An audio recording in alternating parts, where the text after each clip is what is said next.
A parametrin hansı müsbət qiymətində tənliyin köklərinin kvadratları cəmi 20-yə bərabər olar. Yəni x1-in kvadratı üstəgəlsin x2-nin kvadratı bərabərdir 20-yə.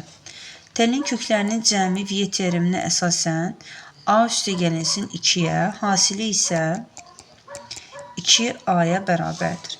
Və kvadratları cəmini yazmaq üçün biz x1 plus x2-nin mötərizə kvadratından əgər x1 vur x2-nin 2 mislini çıxsaq, bizə x1 kvadrat üstəgəlsin x2 kvadratını verər. Buradan da alarıq. Deməli, a üstəgəlsin 2-nin mötərizə kvadratı daha doğrusu çıxılsın. 2 vurulsun 2a bərabərdir 20-yə. A kvadrat üstəgəlsin 4a üstəgəlsin 4 çıxılsın 4a bərabərdir 20.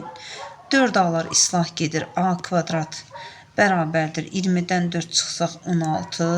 Burada da a kvadrat çıx 16 bərabərdir 0 şəklində yazsaq. A çıxılsın 4, a üstəgəlsin 4 kimi vuruqlarını ayırarıq bərabərdir 0. Deməli a1 bərabərdir 4, a2 isə bərabərdir -4. Bizdən a-nın hansı müsbət qiyməti tələb olunur?